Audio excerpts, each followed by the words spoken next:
Et bonsoir à toutes et à tous, bienvenue sur La Perle, l'émission d'actualité de la semaine. Donc on est trop contents là après la journée d'hier, on va revenir un peu dessus là pour commencer. Donc la rencontre avec Ilan Pappé, hein, franchement j'étais trop contente. Pour info les gens, c'était la première fois que j'animais un entretien en public avec PDH. Bon, j'ai quoi animé avec Wissam, mais quand même, alors pour moi c'était vraiment la première fois. Donc j'étais trop contente, franchement c'était trop bien. Et on peut dire, c'est aussi une des premières fois qu'Ilan Pappé vient en France. Ah ouais? Une des premières, bien sûr. Ok.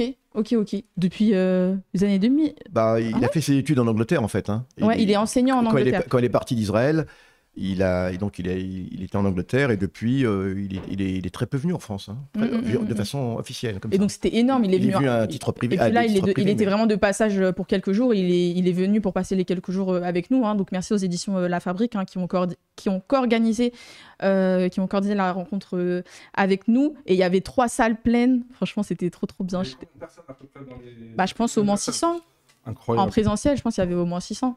Et sur le chat, en tout, on était 1000 parce qu'il y avait le live YouTube et le live Twitch. Donc franchement, c'était un succès. C'était complètement plein. Oui, avec beaucoup de bons retours et tout. Je trouvais qu'il était hyper clair et tout. Franchement, j'étais trop contente. Je vais vous présenter vite fait parce qu'on commence déjà à parler en fait. Samir Boussina, militant décolonial, membre de Parole d'honneur. Comment vas-tu? Ça va? Écoute, ça va autant que possible. Avec la chaleur, ça va? Ouais, la chaleur, bon, c'est pas grave, mais voilà, on est à 6 jours d'un jour, j'allais dire, potentiellement grave, on va dire.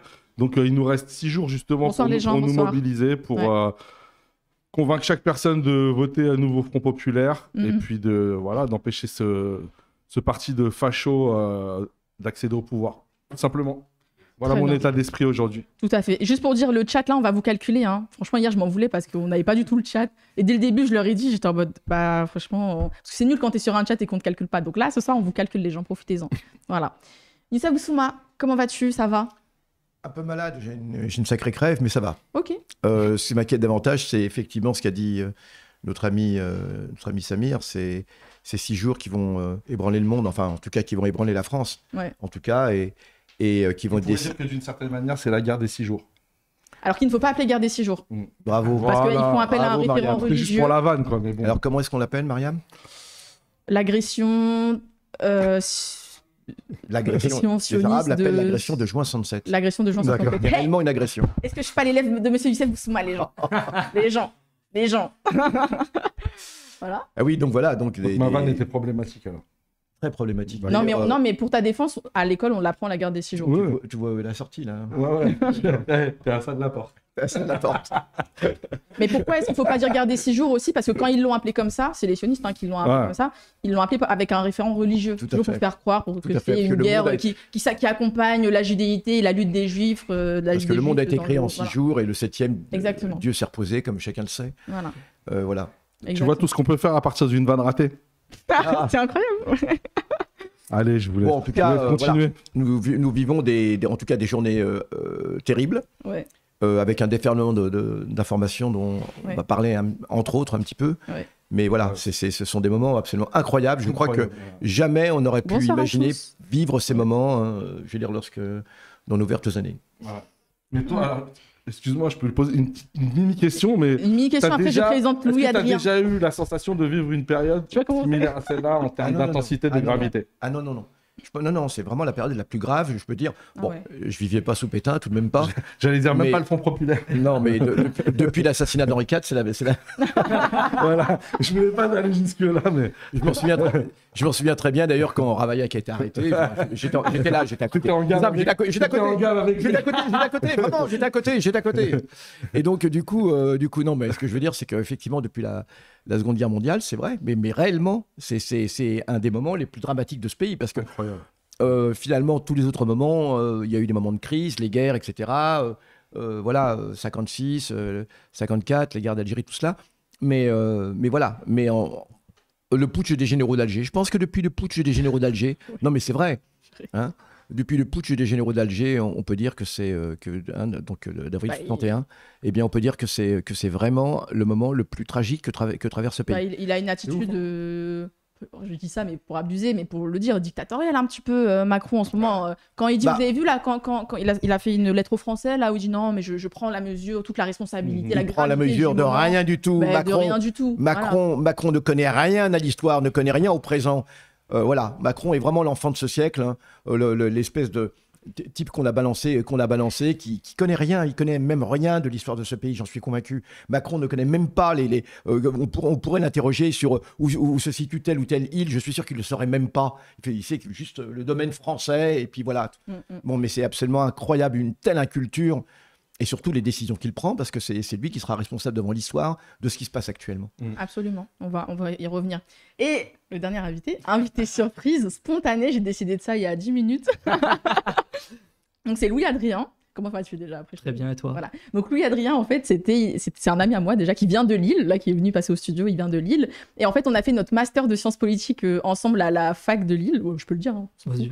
On a fait notre master ensemble. Et toi, tu faisais ton mémoire, tu as beaucoup fait tes mémoires sur la sociologie électorale en milieu rural, parce que tu viens de Lozère. C'est ça. Je Voilà. travaille sur les départements ruraux du sud de la France, la Lozère et les Cévennes aussi. Okay. Sur le vote et comment se construit le vote dans ces départements. Le pays des loups. C'est ça, exactement. C'est quoi les grandes villes? Parce que bon, moi, les a pas de grandes villes. Mende. On connaît à peu près, quoi. Mais non, il n'y en a pas à grande ville. On est vraiment au milieu de... Saint-Hippolyte, genre la Mende, préfecture, ça s'appelle comment? Ça s'appelle Mende. Mende. 10 000 habitants. Bah oui. Ah ouais, c'est chaud, les Département 70 000. La grande métropole, la grande métropole de Lozère, c'est Mende, 10 000 habitants. Oui, ça parle les gens. C'est-à-dire un immeuble de Pékin, quoi. Non, mais... Oui, c'est très bien. Oui. Moi, il faut savoir, les gens, je viens du 95 et à Lille, c'est trop bien parce qu'on est tous différents, on vient tous d'endroits un peu différents dans les études et tout. Et vous me vanniez tout le temps comme quoi je suis la citadine, tu vois, parce que j'y connais rien, un truc. Ouais, bah, il vient d'où Elian, c'est quoi sa ville à Elian? Poitiers. Non, l'autre. Poitiers-sur-Chantemerle. Non, l'autre truc, sa vraie ville. C'est ça les Deux-Sèvres. C'est dans les Deux-Sèvres, c'est vers Partenay. Ouais, bon, les Deux-Sèvres. Voilà. Moi, je connais pas les Deux-Sèvres. C'est un exemple. Moi, je connais pas les Deux-Sèvres, il faisait que de me vanner. Même pas genre. le sol. Bon, d'accord. Bref. C'est des sols. Des gens, let's go, bonjour depuis les Cévennes du Nord.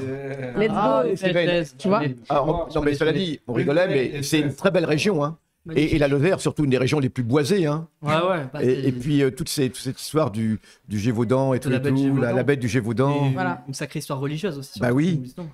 Et politique. Et politique.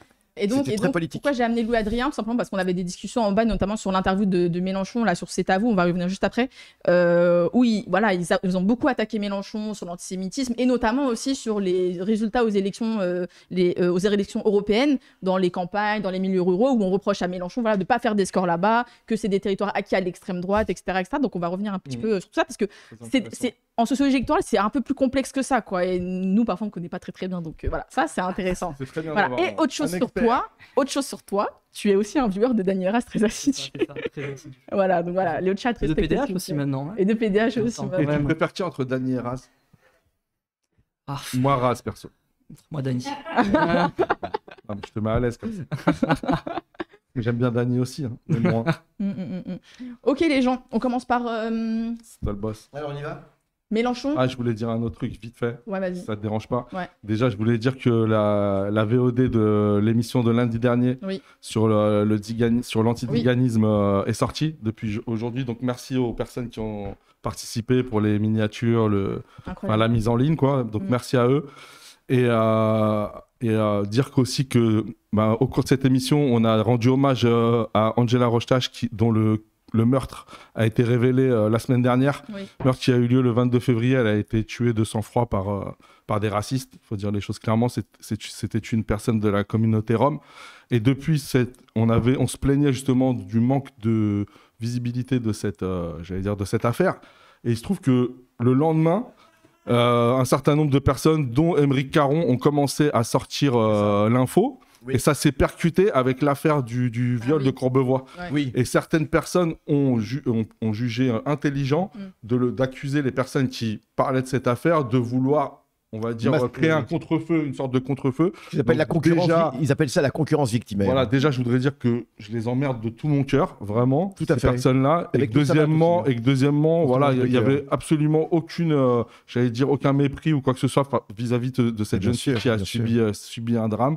Et que vraiment, je demande à tout le monde de continuer à parler d'Angela Rochtage, de son affaire, et qu'on puisse faire en sorte qu'il y ait un retentissement, justement, au-delà malheureusement de ce qu'elle a vécu, sur le racisme vécu par les Roms.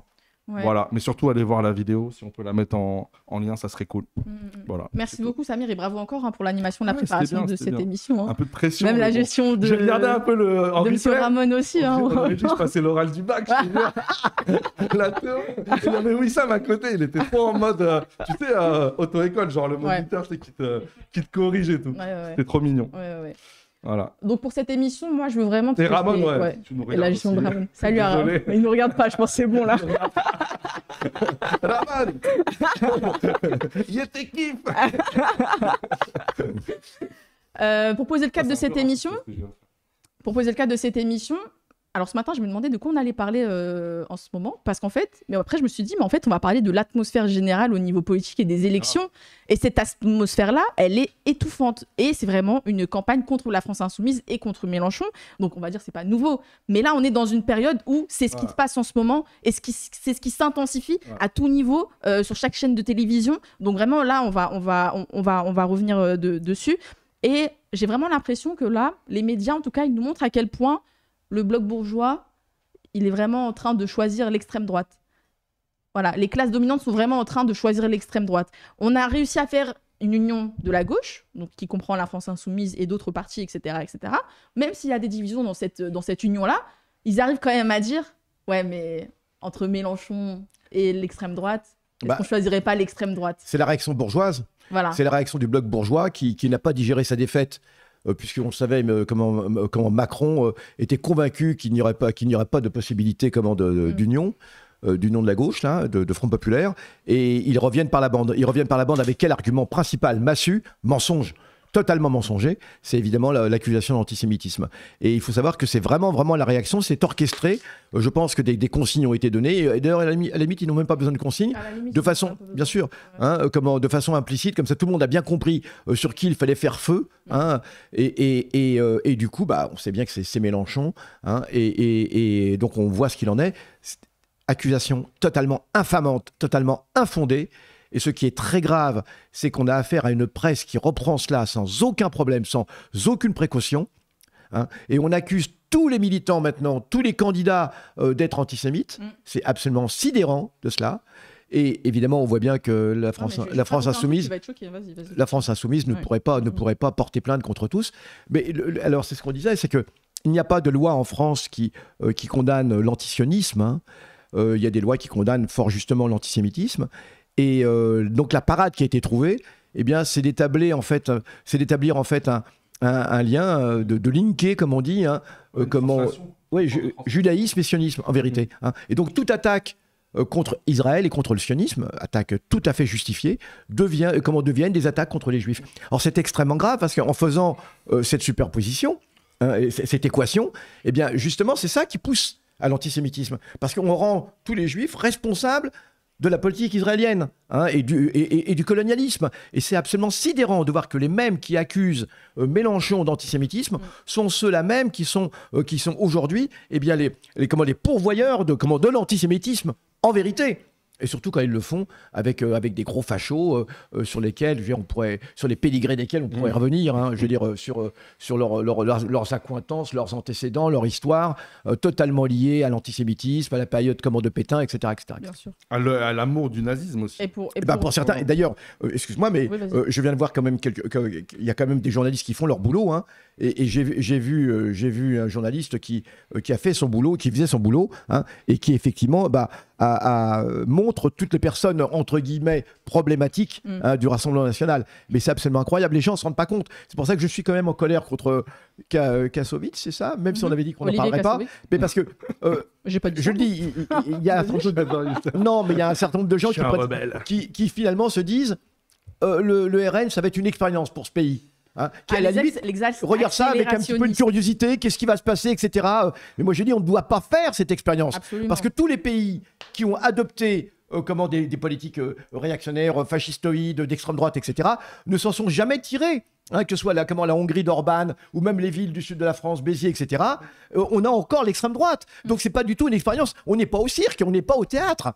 Hein, on va pas faire l'expérience de l'extrême droite comme cela. Et c'est pour ça que malgré tout, j'ai trouvé même si c'est pas exactement ce que vous voulez dire Kassovitz, hein, mais en tout cas, qu'est-ce qu'il a dit exactement ? Il y avait une légèreté. Lui, il dit en gros, il prend ça en gros comme ça, on aura la mesure de ce qu'est ce pays réel. Hein. Donc il dit pas faut voter pour la Rassemblement national, mais il dit à la limite. Bon, on verra ce qu'est la France réelle. Et puis surtout, il fait cette espèce de bravade. Moi, j'irai pas manifester parce que moi, c'est violence contre violence. Hein. Le RN, c'est ça, on la connaît, celle-là. On la connaît, celle-là, ces gens, ces gros bras qui disent ouais, on sera là dans la rue. Mais on la connaît, ils seront chez eux, oui, ils seront en Suisse. Moi, ce que j'ai envie de dire, et c'est là où il y a un petit angle mort dans la lecture accélérationniste, c'est qu'elle part du principe que les gens ne s'accommoderaient pas d'un système raciste. Mais en fait, ceux qui votent extrême droite, ceux qui votent extrême droite, on dit non, mais ils votent pour le social, et quand ils vont se rendre compte que le social, ça marche pas vraiment, qu'ils vont pas être mieux payés, eh bien dans ce cas-là, c'est bon, ça ira. Attends, laisse-moi terminer, Youssef. Et ils vont dire, ouais, voilà, si le social, ça marche pas, bon, bah, on va recommencer à voter à gauche pour avoir le social, la CAF, tout ce que tu veux, etc., les aides sociales, etc. Mais c'est faux, en fait, ils votent aussi parce qu'ils veulent un système raciste et inégalitaire. Et donc, si on leur met un système raciste et inégalitaire, eh ben, peut-être qu'ils seront contents aussi. Les gens s'accommodent, en fait, du racisme. Et regardez juste l'histoire de l'Allemagne nazie. C'est ce que j'allais te dire. Bon, bah, voilà. Non, mais vas-y. Non, je t'en prie, vas-y. Non, mais c'est ça. Quand Hitler met en place, etc., eh ben, les gens s'accommodent de ça. Parce qu'on a travaillé une société pour qu'elle aille vers le racisme. Bah, pourquoi elle serait malheureuse une fois qu'on y est ? Voilà. Bien sûr. Samir. Oui, oui, Adrien. Aussi même sous la France vichiste, quoi. Bien dans le micro, sous la France vichiste, tous les gens qui étaient attentistes et qui n'ont pas pris la mesure de vraiment ce qui se passait ou sont restés dans une position très ambiguë. Le nombre de personnes qui travaillent aussi pour l'État, en fait, tout simplement, les fonctionnaires, etc., qui mettent en place des politiques publiques sans vraiment avoir, on va pas dire de recul, mais parce qu'à un moment, ces gens-là, ils sont en mode, bah, j'ai un salaire, je dois gagner ma vie, je fais ça. Moi, je pense que le pari accélérationniste... et que les gens pourraient se dire après oui mais au pire on corrigera le tir et je pense que Youssef a raison. Explique peut-être un petit peu ce que c'est cette théorie accélérationniste. Mais ce serait l'idée de dire que au fond les gens vont voir l'expérience au pouvoir, vont voir que ça va pas marcher, qu'ils savent pas gérer un pays et que les gens vont changer de décision après, sauf que l'extrême droite une fois qu'elle est au pouvoir elle s'installe.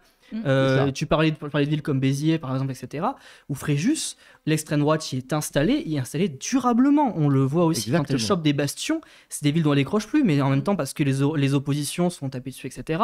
Et on se rend compte aussi de comment elle structure un environnement et de comment les gens s'y accommodent. On peut parler par exemple d'Hénin-Beaumont dans le Nord-Pas-de-Calais, où c'est des villes où les gens votent pour le Rassemblement national à des taux qui sont très très hauts.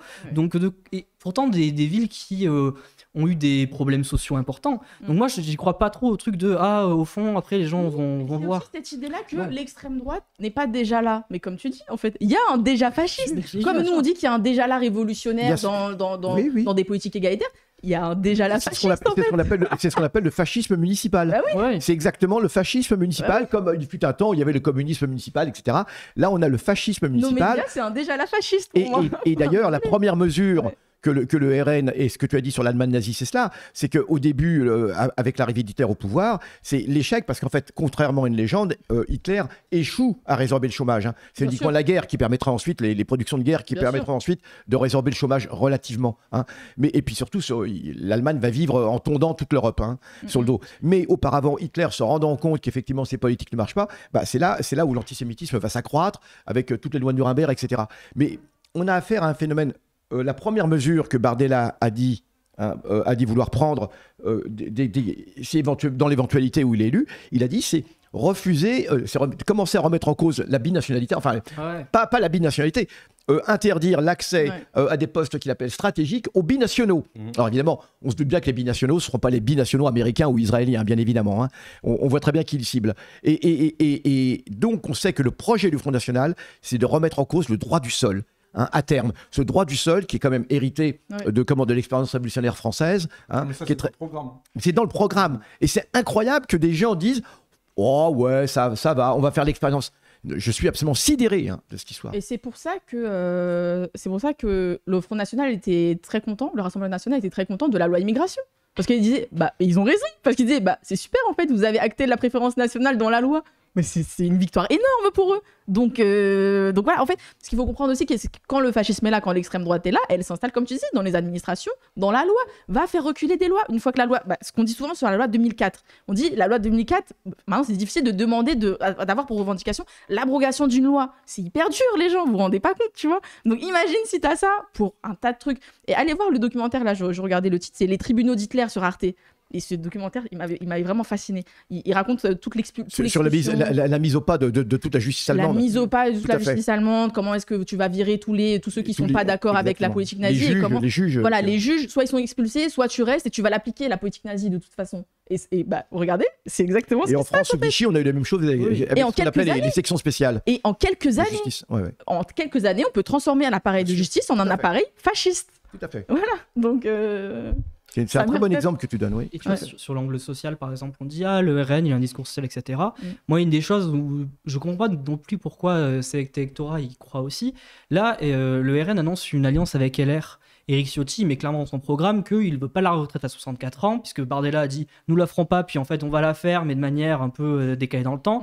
Et Ciotti a dit tout de suite oulala, on va pas faire ça, etc. Moi, je me demande aussi dans quelle mesure il utilise cette alliance pour dire bon, on s'allie avec la droite, cette droite libérale, bon, pour faire une majorité, etc. Peut-être qu'on va pas devoir faire les réformes sociales qu'on a promis. Je pense que derrière, dans leur tête, ils ont l'idée qu'ils vont pas faire ces réformes-là, dans tous les cas. Mais maintenant, ils s'appuient sur ça pour justement mener une politique qui sera pas du tout une politique sociale, ou en tout cas, s'il y a un angle social, ce sera toujours en disant c'est que les Français, c'est que les Blancs, etc. Mais je pense que c'est encore plus grave que ce qu'on pense. Je pense que beaucoup d'électeurs du Rassemblement national savent très bien qu'en vérité, le Rassemblement national n'a pas vraiment de solution. Ce serait merveilleux. Bon, d'ailleurs, regardez, il n'y a que 8 propositions. Hein. Si ces gens étaient si soucieux, ils seraient un peu plus scrupuleux. Je crois que c'est plus grave que cela. C'est qu'en fait, il y a deux aspects qui expliquent un petit peu le vote fascistoïde, ou fasciste carrément, disons-le. C'est d'une part la pauvreté, la paupérisation que pas mal de couches de la population ont vécu, et puis aussi le sentiment de déclassement. Et ce sentiment de déclassement dans certaines parties de la population, dite de souche, eh bien, je crois qu'il est encore plus fort que la crainte de la paupérisation. C'est-à-dire la crainte de se retrouver en dessous les Arabes et les Noirs. Et ça, c'est la pire des choses. Donc, il y a des tas de gens qui, à la limite, ok, on va rester pauvres, mais au moins, on sera au-dessus des Arabes et des Noirs. Et c'est ça que leur propose le Rassemblement national. C'est pour ça que c'est beaucoup plus pervers qu'on ne le pense encore. C'est même pas pour une amélioration réelle de leurs conditions de vie, ils savent très bien, mais au moins, on sera au-dessus. Ils ont la garantie qu'il y aura l'amortisseur en dessous. On ne sera jamais les plus bas. Et c'est ça, la hantise du déclassement. D'ailleurs, on parle souvent. Hein. Alors, c'est le déclassement au plan culturel, au plan identitaire, mais c'est le déclassement aussi social. On sera toujours au moins au-dessus des Arabes, des Noirs. D'accord. Et quant à nos concitoyens juifs, qui malheureusement ne sont pas conscients de cela, parce qu'officiellement, le RN n'est pas... Officiellement, on sait très bien qu'il n'a pas changé. Il y a des tas de nazis dans le RN. On va commencer à citer les noms. Châtillon, etc. Et toute la bande. Mais ils se trompent. Non, mais ils se trompent. Ils se fourvoient complètement. Parce que bien évidemment, après les Arabes et les Noirs, ce seront les Juifs, bien évidemment. Bien sûr. Ça, c'est clair. C'est là où ça me dégoûte vraiment. J'arrive même pas à imaginer, bien sûr, présenter le Rassemblement national comme le rempart contre l'antisémitisme. C'est ouf. Mais c'est d'un scandale incroyable. Surtout, c'est d'une inconscience absolument incroyable.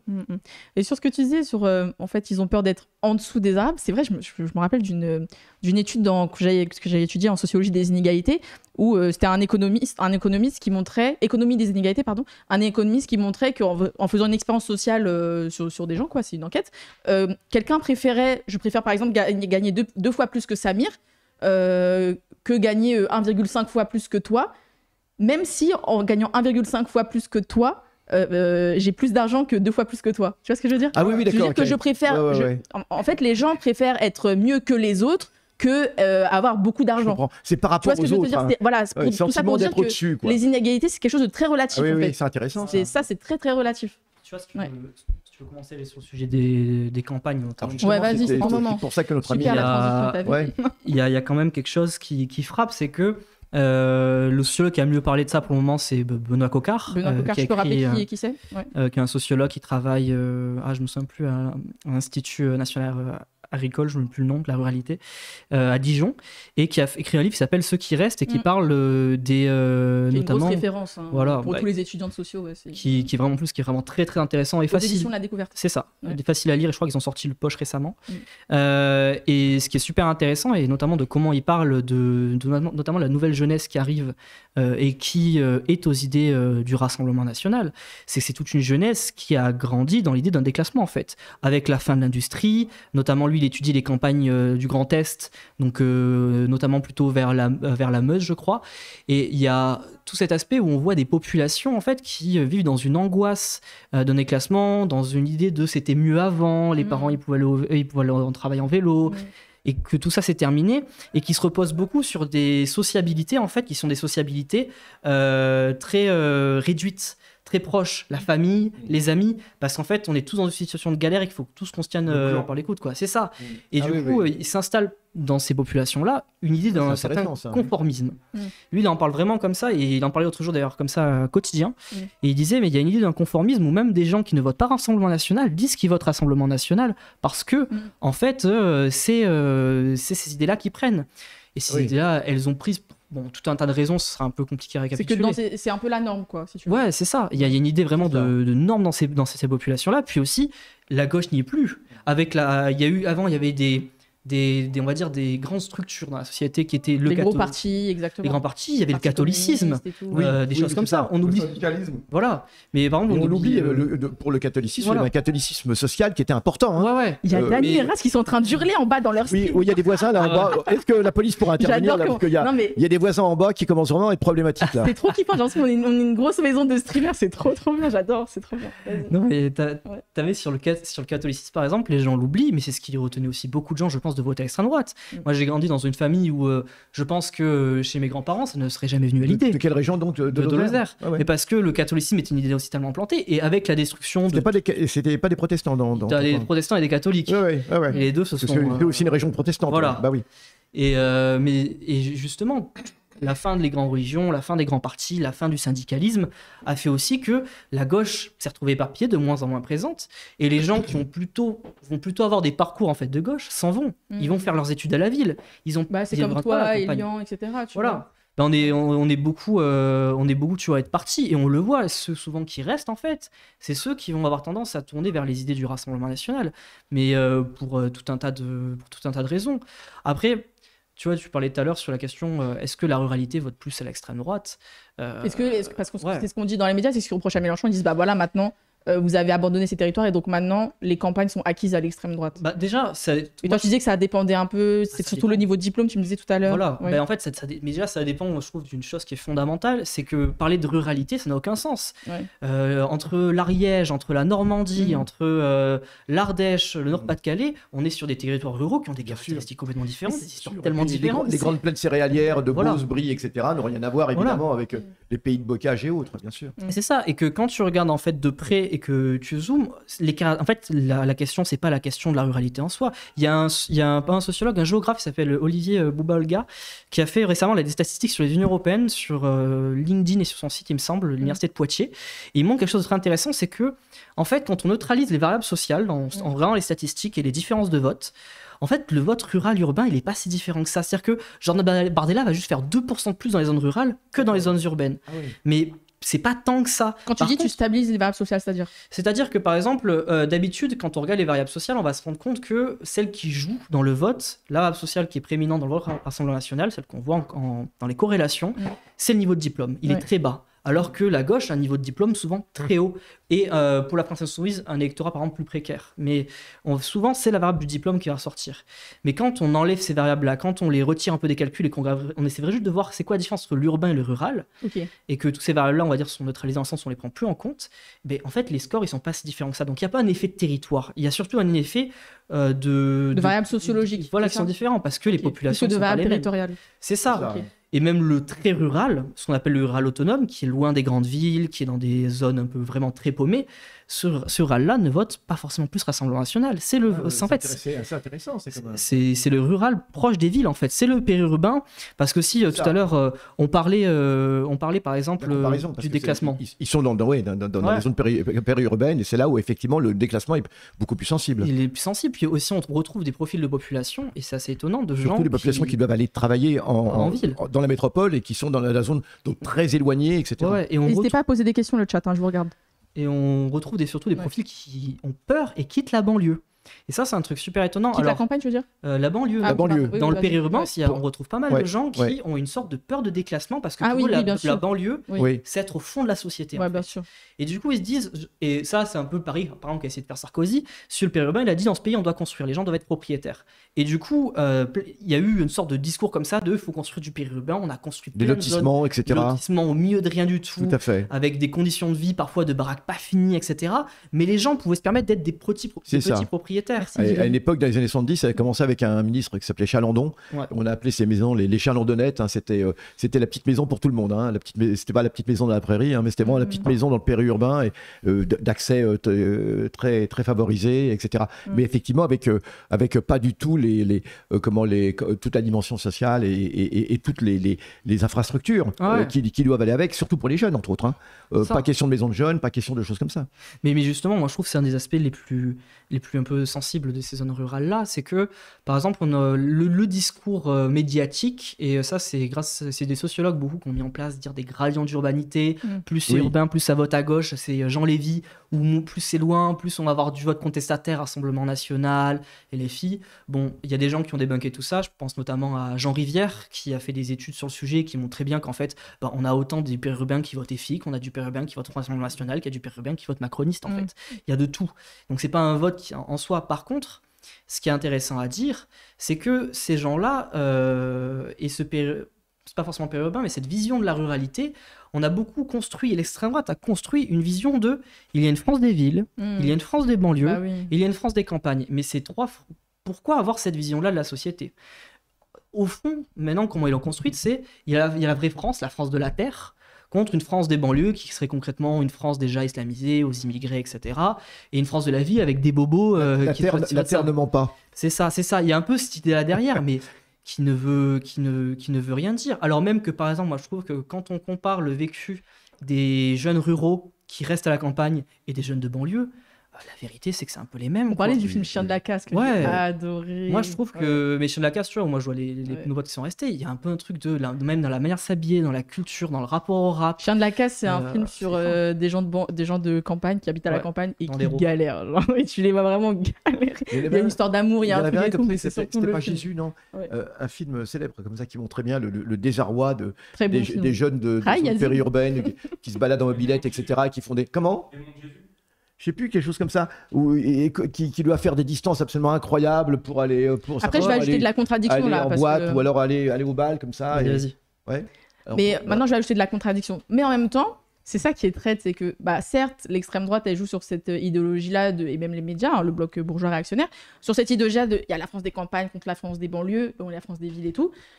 Mais en même temps, il y a une réalité là-dedans, c'est que ces France-là, elles sont aussi fracturées par le racisme et par la division raciale. Oui. De ce que nous on appelle les petits blancs, qui ont l'impression qu'il y en a que pour les Arabes et qui sont racistes. Souvent d'ailleurs n'ont jamais vu un seul Arabe. Et ce que je veux dire, c'est que tout ça se remarque aussi dans les votes, et c'est aussi pour ça qu'ils votent à l'extrême droite. Donc tu vois, on est un peu... Ce que je veux dire, c'est que l'idéologie, on instrumentalise l'idéologie, mais elle s'observe aussi dans les rapports sociaux.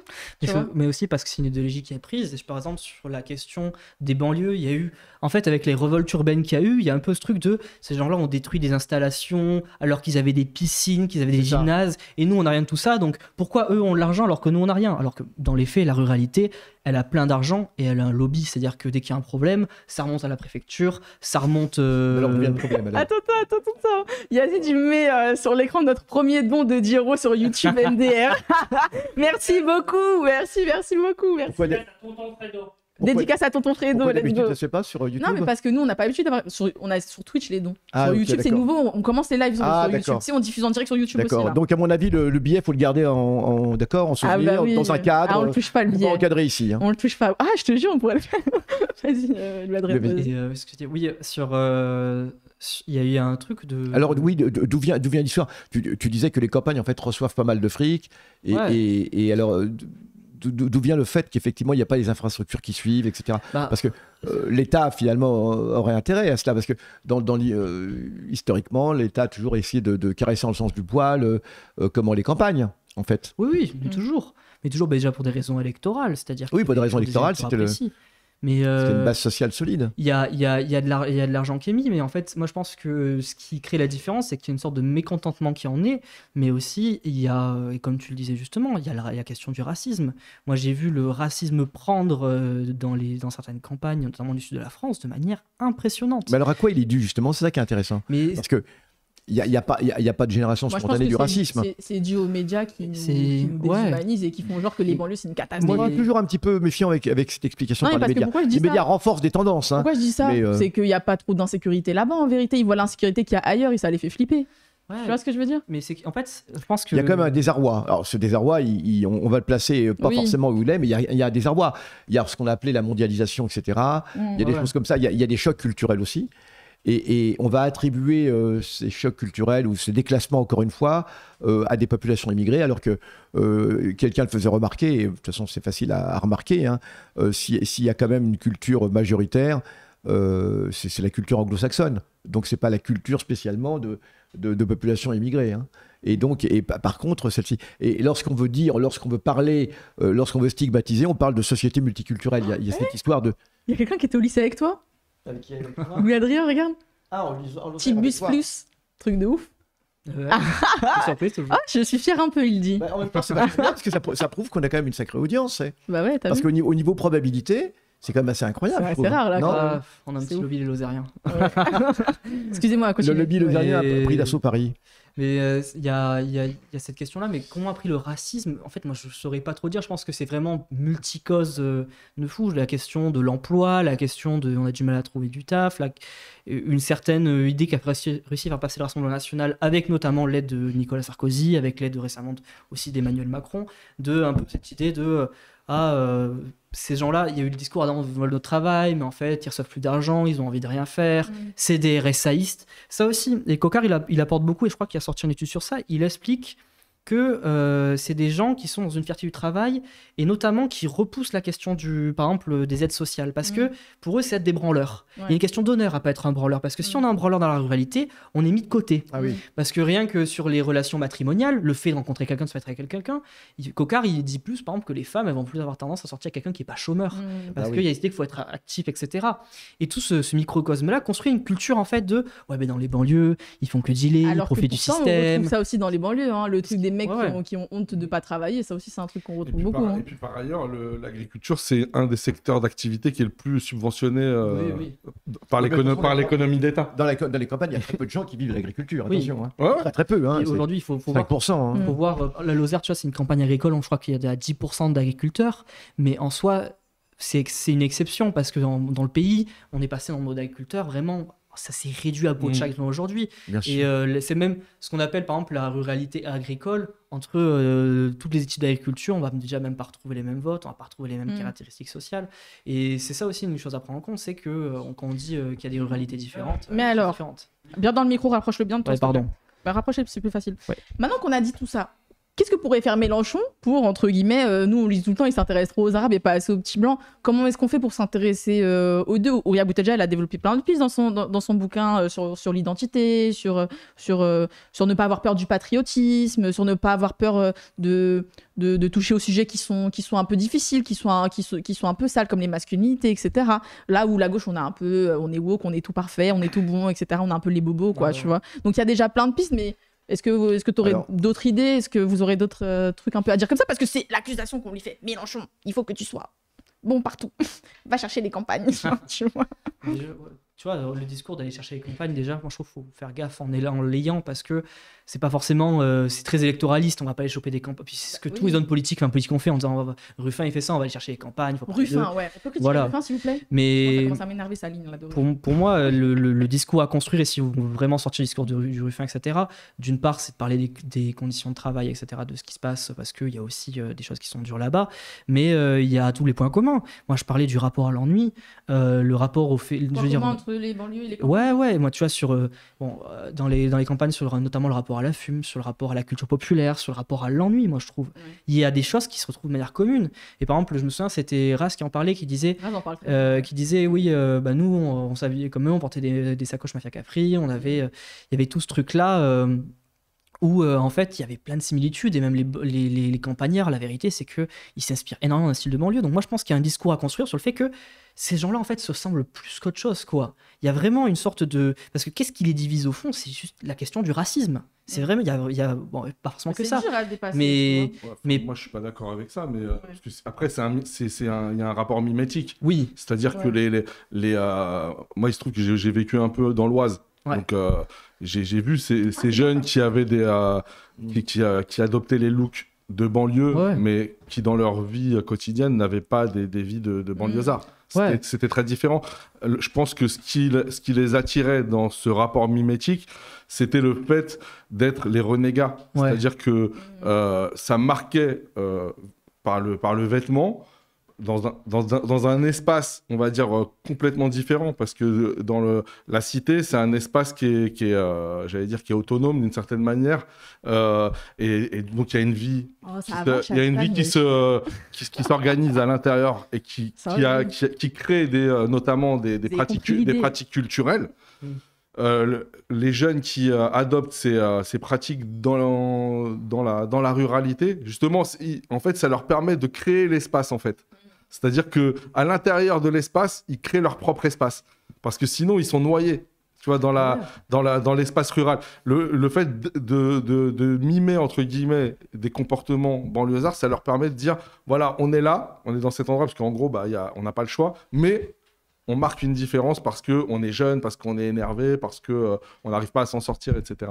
Et tu vois, par exemple, moi, d'un point de vue où à l'époque, je voyais vraiment, si je prends la ville, mais la ville plus banlieue, etc., pour moi, c'était aussi une sorte un peu de distinction. Quand les banlieusards disaient s'habiller comme ça, etc., parce qu'on ne s'habille pas comme les urbains, on ne s'habille pas comme les blancs. Donc moi, j'y retrouve en fait un truc qui est là aussi peut-être un peu pareil, c'est qu'il y a la volonté de nouvelle génération aussi de se distinguer de toute une ancienne génération à la campagne, de dire, il y a vestimentairement, etc., on n'est pas comme eux.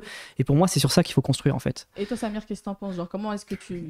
Non, mais comment est-ce que... Surtout, t'as grandi dans l'Oise, en plus? Non, moi, j'ai grandi dans le 78, mais même dans mon expérience banlieusarde, c'est un peu particulier, c'est que j'ai pas grandi dans une banlieue, par exemple, les banlieues rouges comme Youssef, tu vois, des grosses villes de banlieue. Moi, j'ai vécu dans une sorte de petit village de banlieue. Ok, donc, je vois très bien, je vois. J'avais déjà une sorte de pratique semi-rural. Ouais, je vois ce que tu veux dire. Moi, par exemple, j'allais au foot, c'était les champs. Ouais, je vois. Il y avait des fermiers dans la ville, c'est-à-dire qu'il y avait le côté cité et il y avait le côté village. Ouais, je vois. Donc il y avait, tu vois, cette confrontation. Le moment où la ville rattrapait la campagne. Ouais, non, mais il y avait toujours ce frottement. En plus, nous, c'était vraiment particulier parce que tu avais la vieille ville, tu avais les quartiers donc, qui avaient été faits dans les années 60-70.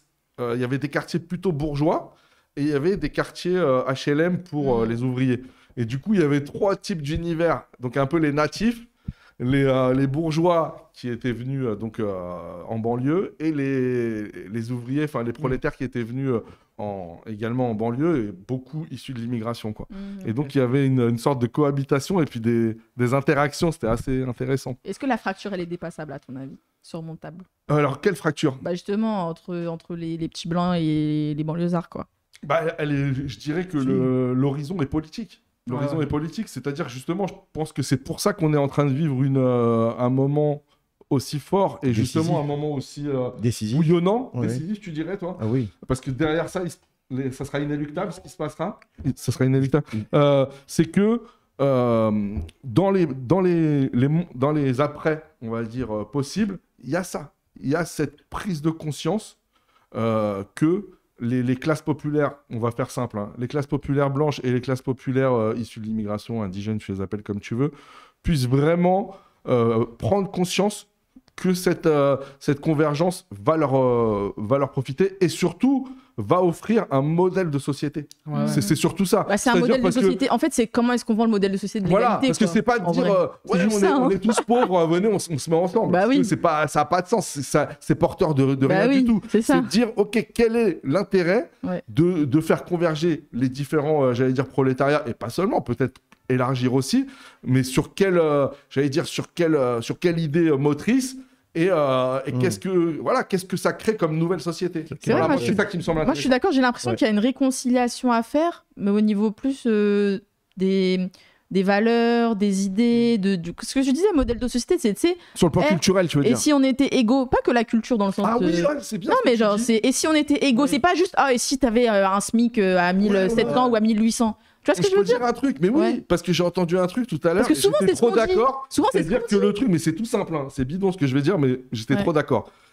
Quelqu'un qui disait. Mais c'est dur à vendre, et si on était égaux, c'est pas facile. Égalité, fraternité, en fait, les seuls à vraiment défendre le triptyque, c'était la France insoumise. C'est-à-dire que, en fait, limite, ce qu'on leur reproche, c'est d'être sincère et de vraiment pouvoir le faire, tu vois. Merci beaucoup. Mais merci beaucoup. Tu regardes chaque partie, Samir. Bon, RN, fraternité, c'est mort. Ouais. On est d'accord. Ouais. Les autres, comment ils s'appellent, les macronistes, tout ça, on est d'accord que égalité, c'est mort. Ouais. Tu vois. Bon, bref, nanani, nanana. Et t'as la France insoumise. Vraiment, c'est pas pour faire du forcing France insoumise, tu vois. Mais t'as raison. Jean-Luc, je t'aime. Et c'est que c'est les seuls dans leur programme, et je dis bien la France insoumise, je dis pas le nouveau Front populaire, parce que évidemment, on peut pas croire en la sincérité d'un certain nombre de membres du Front populaire, et même si on fait un front pour l'élection, il n'y a pas de souci, mais voilà, on va dire dans une méfiance, j'allais dire, qui est tout à fait légitime. Voilà. Mais voilà, c'est vraiment que... Et ce que tu dis est vrai, c'est-à-dire que ça doit s'appuyer vraiment sur un projet de société, et ce projet de société, il doit s'appuyer peut-être tout simplement sur ce qu'ils font de la... C'est vrai que Mélenchon est très... Arrêtez tout! MDR, notre deuxième don de 20 € sur YouTube. On continue. Merci, tonton. Allez-y, donnez de l'oseille. Le prochain à 30 € pour l'interrogation, Yazid demande. Yazid attend. S'il n'y a pas un 30 €, Yazid s'en va. Et c'est fini. À 30 €, Youssef fait 10. À 30 €, Youssef fait 30 pompes. Allez, seulement 30. Les gens, faites des subs. C'est pas parce que je vous demande pas des subs que vous ne devez pas faire des subs et vous abonner, offrir des abonnements. Franchement, c'est n'importe quoi. C'est génial. On n'est pas le service public ici, franchement. On est obligé de demander maintenant, tu vois. Pour rebondir sur ce que dit Samir. Fraternité ou pas ? C'est pour ça que. Twitch, YouTube va vous dépasser, Twitch, faites gaffe. Hein. Lorsque on stigmatise Mélenchon et qu'on dit que la FI c'est l'extrême gauche, ça m'a toujours fait un peu sourire. Ils savent pas ce que c'est que l'extrême gauche. Je veux dire, s'ils savaient, ils feraient les pieds au mur. Et le NPA, c'est l'extrême gauche. Oui, mais même le NPA, on peut faire mieux encore. Hein, je veux dire. Non, c'est pas trop l'extrême. Mélenchon est un républicain. Alors, et ce que propose Mélenchon, c'était vraiment le minimum du minimum. C'était le programme commun en fait de 81. C'était pas la lune du tout. Oui. Hein. Et ce qui est incroyable, c'est qu'effectivement, on présente ça comme étant donc un programme qui était vraiment social-démocrate, parce que c'est ça en fait, qui était social-démocrate, sympathique, etc. Il a même pas proposé des tas de nationalisations, etc. Comme en 81. C'est même en deçà. Comment ? C'est même au-delà. Comment ? Pardon, en deçà du programme de 81. Donc, comment se fait-il que cela apparaisse comme étant l'extrême de l'extrême, etc. Il ne fait que reprendre des principes de la Révolution française. D'ailleurs, Robespierre, on attend ton retour avec impatience. Et donc, voilà. Et en vérité, normalement, il y a un bandeau ensemble. Ces propos n'engagent que celui qui les a tenus. Attention, l'abus d'alcool peut nuire. L'abus de thé à la menthe peut monter à la tête. Non, mais traditionnellement, lorsqu'on avait des analyses marxistes, matérialistes de la société, on disait que c'est dans la lutte que les classes populaires se retrouvent. Hein. C'est dans la lutte commune que le racisme disparaît, etc., etc. Le problème, c'est qu'on voit bien, on a affaire à un travail qui est en miettes. Hein. on a affaire à un travail en miettes, comment avec même pour beaucoup même pas de travail du tout, donc c'est difficile. Avant c'était le travail qui était le liant, et c'était les organisations ouvrières et syndicales dans lesquelles tout le monde se retrouvait et on disait finalement immigrés, français, même patron, même combat. Le fameux qui me faisait bien sourire. Travailleurs français, travailleurs immigrés, même combat. Même patron, même combat. Même patron, même travailleurs. Non, même parfois c'était plus court. C'était français, immigrés, même patron, même combat. Et je me souviens que de plus en plus, je regardais autour de moi, il n'y avait plus aucun Français. Au fur et à mesure des années, il n'y avait plus que des immigrés qui riaient. Français, immigrés. Bon, mais où sont les Français? C'est précis ça quand même. Hein, c'est précis ça. Hein, ah mais c'est véridique, je me rappelle très bien. Non mais je me rappelle très bien de l'évolution en plus. C'était parce que c'était le slogan historique. C'est le jour où il a entendu « Et il en a marre !» Et il en a marre. Et Rachida. Tu frises la préfecture. Tu frises la préférence. Quelque chose a changé qui ne retombera pas. Et il y en a marre. Non, c'était tout à fait ça. Mais maintenant, alors ma bonne vieille grève avec GG. Bah oui. Hein? Non, donc du coup, voilà, c'est ce qu'on disait. C'est maintenant comment effectivement sur quelle base reconstituer, je veux dire, un pacte social, mais à la place du pacte racial. Ouais. Et voilà, mais en tout cas, ça s'impose. Mais non, mais ce qu'il y a de certain, ce qu'il y a de terrible, c'est que si la solution n'est pas trouvée et si le RN et autres continuent, on va vraiment vers une guerre civile. Et c'est ça qui est épouvantable, parce qu'ils s'imaginent très bien qu'il n'y aura pas de rémigration, leur grand mythe de la rémigration. Non mais c'est absolument hallucinant. C'est eux qui vont aller migrer. C'est eux qui vont aller migrer sur la Lune, le RN. Ouais. D'accord ? C'est certainement pas nous. C'est eux qui vont devoir partir. Parce qu'ils ne se rendent pas compte. Ils s'imaginent quoi ? Que les millions ici vont dire bah oui, finalement, on va partir. Mais c'est du délire total. Et comme ils ne pourront pas le faire, donc à mon avis, et comme ils vont échouer, de toute façon au plan économique, si jamais ils sont aux commandes, regardez l'extrême droite dans les autres pays européens, hein, ça va, c'est en 2 secondes hein, que vous voyez. Oui, sauf qu'on est nombreux, on est très nombreux, ils s'imaginent quoi? Ils s'imaginent quoi? Quand tu parles de qui? Alors le fameux nous, regardez derrière là-bas, il y a un magazine, hein, c'est ce nous qui a fait couler tellement d'encre depuis le début des indigènes de la République. Numéro 2 est en vente. Voilà, numéro 2. Et c'était ça. Terroriste, c'est celui qui dit qui est. Mais en même temps, c'est un nous. C'est un nous qui est inclusif. Mais je tiens à le dire, c'est un nous qui est inclusif. Hein. C'est un nous qui est totalement inclusif. Et d'ailleurs, le magazine, comment le prouve bien à l'intérieur. Parce que nous, on propose un projet d'égalité. C'est ça. Qui veut être dans le projet peut faire partir du nous. On n'est pas. C'est ça le truc. Alors, moi, je n'ai jamais eu peur de l'accusation communautariste. Si les gens préfèrent prendre un café entre eux, entre arabes, entre noirs, entre tamouls, j'en ai absolument. C'est à eux de voir. Hein. Ou alors entre boulistes ou ce qu'on veut. Voilà, entre lozériens par exemple. Ça, lozérien. Avec le gars du chat là. Alors, voilà. Non, mais par contre, il faut que ce soit un nous inclusif. Et nous, c'est vraiment un non inclusif. Un nous inclusif. Un nous inclusif, pas un non inclusif. C'est un nous révolutionnaire, c'est ce qu'Ouriel écrivait dans son premier livre. C'est un nous révolutionnaire, absolument. Père révolutionnaire. Et en attendant, le programme de l'AFI est un bon début. Et ça, je n'arrive pas à comprendre comment effectivement... Vous allez recevoir les gens, on est en train d'envoyer tout à la main, là, vous allez recevoir les revues, vous inquiétez pas. Comment est-ce que des gens sont assez bêtes pour préférer les 8 propositions complètement nazes du RN qui n'en sont même pas, je veux dire, de Macron, mais c'est quoi? J'arrive pas à comprendre. Ils sont dans des bulles de résonance. Alors par contre, il y a aussi... Oui, faut voir ça, vraiment. Et puis aussi... Les amis, on fait encore 5 grosses minutes, ensuite on fait passer nos invités sur il faudrait une pièce de théâtre sur la Palestine, déjà on a des sur la Palestine. Et dire un mot, et peut-être qu'on va... Alors là, 5 minutes, donc si tu veux dire un truc en 5 minutes, qui n'a rien à voir... Non, la Palestine après avec le théâtre. Ouais, d'accord. Okay. En 2 minutes. Non, c'est le bad buzz qui est fait contre Mélenchon. Tu en as parlé tout à l'heure, il faut quand même en dire un mot. Une attaque en règle. Mélenchon devient l'ennemi principal de tout le monde, hein, du PS à Glucksmann. Enfin, c'est la même chose, excusez-moi. Mais non, mais c'est vrai, jusqu'à Washington et Tel Aviv. Du Parti communiste. Jusqu'à Washington et Tel Aviv aussi, parce que c'est aussi intéressant de voir que. Avec le texte commun, là. Bah oui, jusqu'à Plenel, jusqu'à Plenel, jusqu'à Edoui Plenel aussi. Regardez, Edoui Plenel, c'est absolument incroyable. La tier list collabo ou. Comment tu disais? Héros collabo, mais oui, c'est incroyable. Alors franchement, du PS, Glucksmann, CIA, effectivement, il y a aucun souci parce que bon, un jour on fera une émission spéciale. La tier list CIA, il y a quelqu'un qui demande une tier list CIA. On va la faire. Attendez que les élections passent. Vous on va pas faire ça. Les collabos, les résistants. Mais bien sûr. Mais bien sûr parce que mais malgré nous. Vous savez, il y a ce qu'on appelle les agents objectifs et les agents subjectifs. Et alors, il y a les agents objectifs et les agents subjectifs. Et je suis sérieux quand je dis que des gens aujourd'hui, sont des agents subjectifs, au moins subjectifs, de l'impérialisme américain, bien évidemment. Ouais. Mais c'est clair. Quand on n'attaque jamais l'impérialisme américain, quand effectivement on va toujours dans ce sens, quand on se pose des questions. Alors, objectivement, ça, on n'en sait rien, mais subjectivement, c'est sûr. Bien sûr. C'est sûr. Alors bon, donc voilà, et on sait que Mélenchon n'est pas du tout apprécié. Moi, je peux vous le dire autre chose, c'est qu'actuellement, à Washington et Tel Aviv, on croise les doigts pour que Mélenchon ne passe pas. Ouais. Ça, c'est clair, parce qu'on ne parle jamais de cette dimension internationale des élections. Alors évidemment, ils ne peuvent pas le dire ouvertement, parce que ce serait trop voyant, etc. Mais je peux vous dire une chose, c'est qu'actuellement, que ce soit à Washington ou Tel Aviv, on espère vraiment que ou à Bruxelles, on espère vraiment que la gauche, dont le moteur évidemment est la FI, ne va pas passer. Et ça, c'est quand même aussi une indication.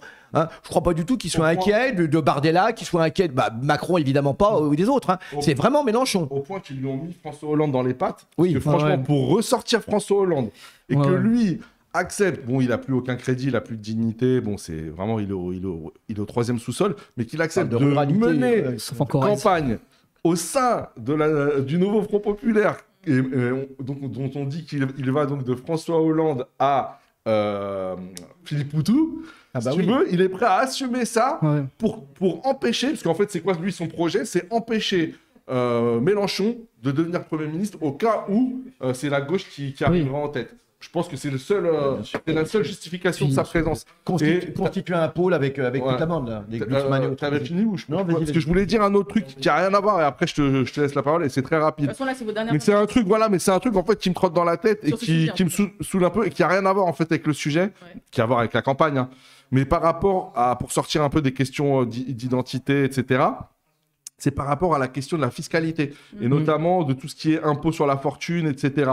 Et j'entends beaucoup dans la rhétorique, et là je m'adresse aux gens de gauche, à la rhétorique qui est de dire ouais, on va prendre aux riches, tu vois.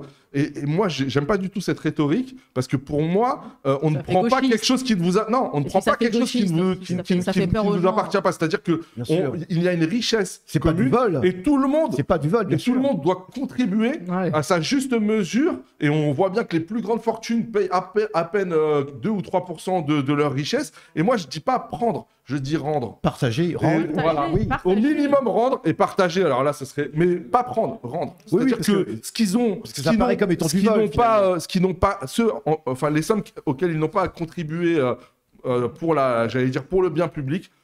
Ces sommes-là sont dues quelque part, donc on ne les prend pas. Et d'autant plus que, juste pour très rapidement, moi je pense que l'amélioration du niveau de vie par rapport aux solutions je pense que l'amélioration du niveau de vie fera baisser le niveau de racisme. Ça, malgré tout. Malgré tout. Alors, même si dans un premier temps, on préfère être au-dessus des Noirs et des Arabes, mais ça fera baisser quand même, c'est évident, parce que c'est là-dessus que s'appuient les théoriciens du racisme. Alors, juste autre chose, je vais dire un mot sur les Kanakis vite fait, et dire la dernière, excusez-moi, je vais utiliser une grossièreté, la dernière saloperie de l'État impérialiste français, l'État colonialiste et impérialiste français, la déportation de 8 militants kanaks ou 7 militants kanaks, 11 ont été arrêtés et au moins 7 ont été déportés, je dis bien déportés, ils ont été déportés en France pour les couper de l'île, pour les couper de l'archipel, pour les couper de leur population, pour les couper de la lutte. Les communications possibles à l'intérieur de la prison. Les communications, etc. Et c'est absolument ignoble. C'est absolument ignoble parce que je ne peux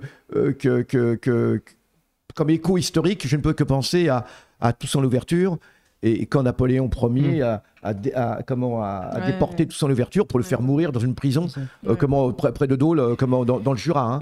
Et c'est absolument infâme. C'est absolument infâme, cette manière de faire, de couper ses militants.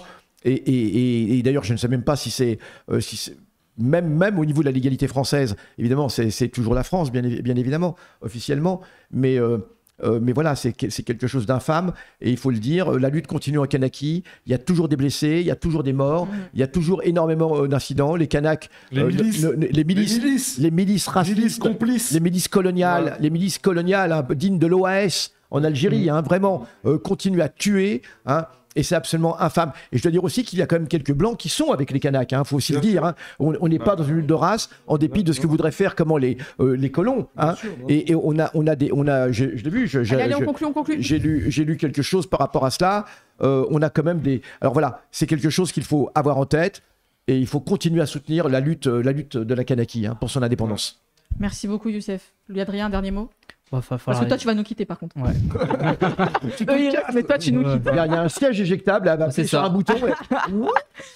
Notre temps de blanc a été épuisé.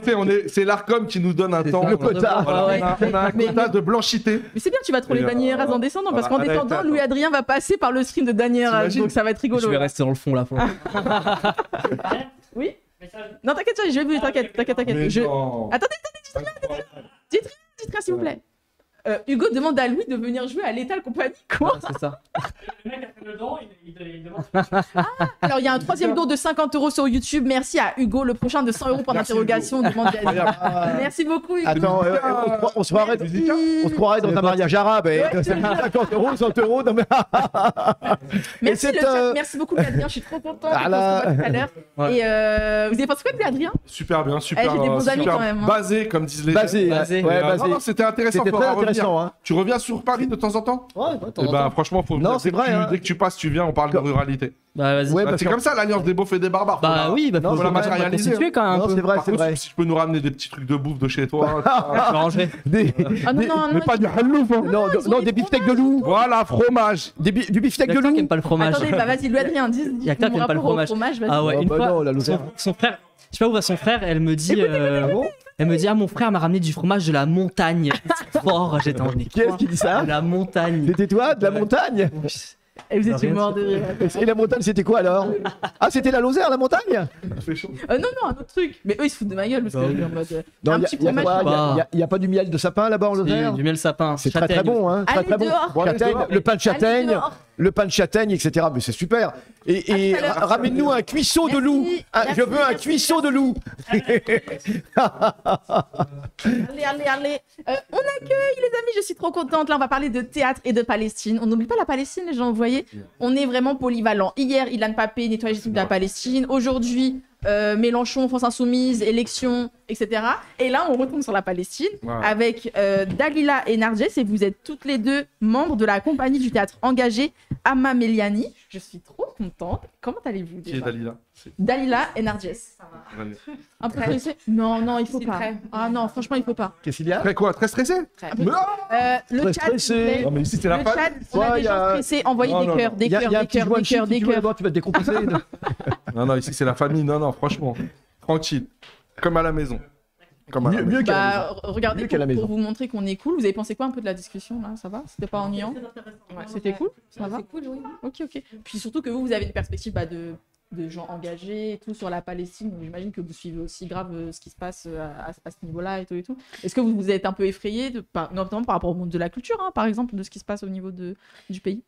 Alors, oui. Des cœurs, regardez tous les cœurs, regardez, je vous avais dit. Je voulais juste savoir. Tous les cœurs pour vous, regardez. Qu'elle nous précise exactement votre troupe de théâtre, c'est ça, qui elles sont, etc. Hein, juste pour. Oui, bien sûr. Parce que je connais pas du tout. Oui, si vous pouvez un peu vous présenter ou présenter la pièce que vous voulez présenter, voilà quoi, tranquillement.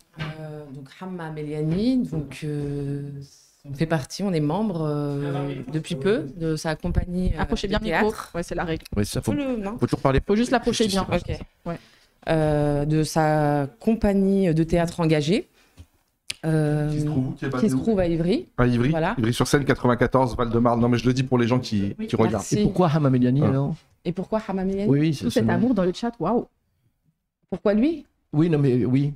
Parce que c'est un homme engagé. Il écrit depuis 1988 sur la Palestine. D'accord. Il a énormément travaillé en banlieue, notamment avec l'immigration postcoloniale et sur l'immigration postcoloniale. Et on parlait justement, vous parliez justement du RN en 1988, je ne sais plus précisément, mais il y a eu la montée fulgurante, les 26% de Jean-Marie Le Pen. Ouais. Il a écrit Virage violent, qu'il a commencé... Comment? Non, je disais grâce à Mitterrand. Oui, grâce à Mitterrand, en effet. Et donc, il avait écrit Virage violent, qu'il a monté avec des jeunes de banlieue à Nanterre. Et d'autres jeunes, d'autres banlieues j'arrive plus. Samson emparé. Je ne sais pas si c'est français. Voilà, ok. On s'en fout, notre propre nom ici. On est d'accord. Je fais beaucoup de Mais là, je représente l'auteur et du coup, c'est ça qui me stresse. Hein, c'est pas, voilà. Et du coup, donc, il a donc 2 jeunes s'en sont emparés et notamment des jeunes de Champigny qui lui ont demandé d'occuper le fort et ce qu'il a fait. Et il a bossé avec 35 jeunes, une pièce de théâtre qui a été en extérieur, donc au fort de Champigny, vue par 4500 spectateurs. Donc c'est quand même historique, quoi. Et elle s'appelait comment la pièce, tu te rappelles? Virage violent. Ah oui, c'est celle-ci, Virage violent. Voilà. Sur le FN, etc. à l'époque. Hein. Exact. Donc du coup, ça travaille beaucoup sur le Val-de-Marne, sur le 94. Parce que Champigny-sur-Marne, c'est dans le 94 aussi. Oui. D'accord. Ouais. Donc c'est beaucoup sur ce département ou pas spécialement? Non, il était à Nanterre. Il y avait Nanterre aussi, j'ai entendu. Voilà. Mais Nanterre qui est dans le 92. Là, ça fait un peu moins d'une dizaine d'années qu'il est à Ivry-sur-Seine. D'accord, ok. Voilà. Mais il est ouvert, hein, il a travaillé en Algérie. Juste, oui, c'est comme ça, c'est juste des questions. Et toi, Daïla, peut-être?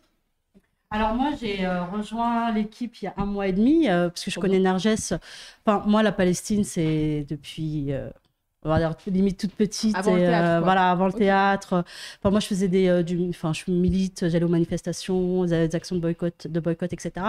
J'ai rencontré Narges et qui m'a parlé du projet de la pièce et qui m'a convaincue parce que je suis pas du tout comédienne, etc. Mais le projet en tout cas était beau. J'ai lu la pièce et je me suis laissée emporter.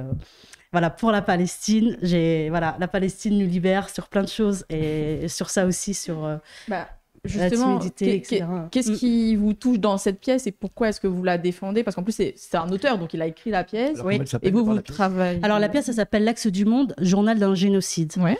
Et en fait, elle passe pas par 4 chemins. Elle explique clairement ce qui se passe avant le 7 octobre et après le 7 octobre. Parce que voilà, c'est pas le 7 octobre que ça a commencé. Et il n'y a pas de langue de bois, ça parle clairement. Et puis c'est très poétique parce que c'est aussi un poète, Hamam Eliani.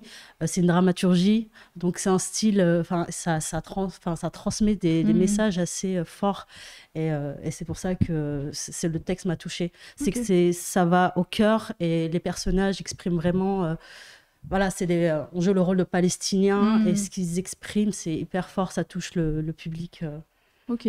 En tout cas, hier, on a joué et ça a fait... monter les larmes à certains, donc oui, voilà, c'est pour ça que ça m'a... Où est-ce que vous l'avez joué, cette pièce? On l'a joué justement dans le studio de Hamam Eliani à Ivry-sur-Seine. À Ivry, hein. Voilà, c'est ça. En fait, on faisait des répétitions et hier, ça a été la première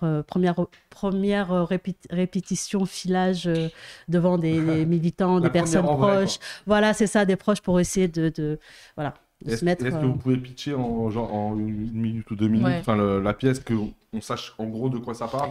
Il y a le fil rouge, c'est l'occupation. Ok, c'est le génocide qu'il y a actuellement et voilà. Mais en fait, la pièce raconte des tranches de vie de Palestiniens. Par exemple, la première scène, c'est la scène avec un enfant, un adolescent, on ne sait pas, il s'appelle Jalel, qui se fait arrêter et contrôler par des colons.